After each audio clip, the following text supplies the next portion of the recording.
हरिओम। कठोपनिषद तृतीय वल्ली।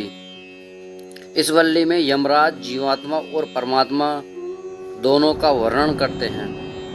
अपने किए हुए कर्म के फल को भोगने वाले और अपनी शक्ति से जीवात्मा को फल भोगाने वाले, बुद्धि के गुप्त प्रदेश में रहने वाले और मोक्ष धाम में सत्य स्वरूप वाले जीवात्मा और परमात्मा को ब्रह्मज्ञानी लोग गृहस्थी और वानप्रस्थ लोग छाया और प्रकाश के समान अलग कहते हैं। अर्थ यह है कि जीवात्मा के रूप में परमात्मा ही गुप्त रूप से शरीर में विद्यमान है और दोनों ही मोक्ष अवस्था में सत्य स्वरूप है, यानी ईश्वर नित्य मुक्त है और जीव मोक्ष प्राप्त करता है। इसलिए ब्रह्म ज्ञानी इन दोनों को भिन्न ही मानते हैं।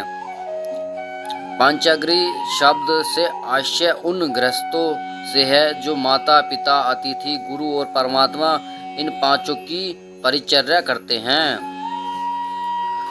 पांचग्र्यो मनुष्यों परिचह प्रसन्नतः माता तिथि पिता च गुरुरात्मा च पंचमः। जो परमात्मा यज्ञ भजन करने वाले मनुष्यों के लिए संसार को पार करने वाले पुल के समान है, वह विनाश रहित परम ब्रह्म है जिसमें भय का लेश नहीं है और संसार के दुखों से तैरने की इच्छा करने वालों का जो पार है उसे ईश्वर को हम जान सकें। यमराज बोले, हे नचिकेता, तुम इस जीवात्मा को रथ का स्वामी समझो और शरीर को रथ समझो, बुद्धि को सारथी और मन को लगाम की रस्सी समझो। इस शरीर के अंदर जो इंद्रियां हैं उन्हें को घोड़े समझो और इंद्रियों के जो विषय को उन घोड़ों के मार्ग, उन मन इंद्रियों से युक्त आत्मा को ही विद्वान लोग भोक्ता बताते हैं।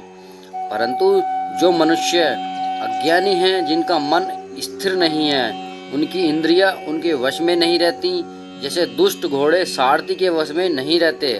परंतु जो मनुष्य बुद्धिमान हैं और जिनका मन वश में है, उनकी इंद्रियां भी उनके वश में उसी प्रकार रहती हैं जैसे उत्तम घोड़े सारथी के वश में रहते हैं।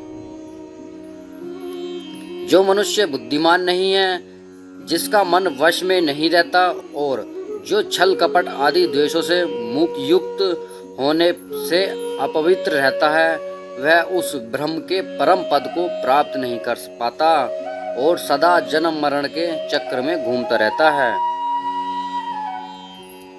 परंतु जो मनुष्य ज्ञानी है, शुद्ध मन वाला है और सदा पवित्र आचरण करता है, वह प्रभु के परम पद को प्राप्त कर लेता है, जिससे वह पुनः दुख को प्राप्त नहीं होता और न ही संसार में दुख रूप जन्म मरण को प्राप्त होता है।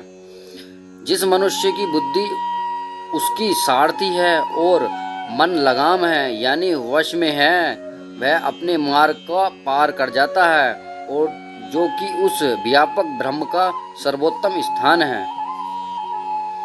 अब यमराज स्थूल और सूक्ष्म इंद्रिय आदि पदार्थों के क्रम का वर्णन करते हैं। इंद्रियों की अपेक्षा इंद्रियों के रूप आदि विषय सूक्ष्म है और विषयों से मन सूक्ष्म है, मन से बुद्धि अधिक सूक्ष्म है और बुद्धि से महत्व सूक्ष्म है।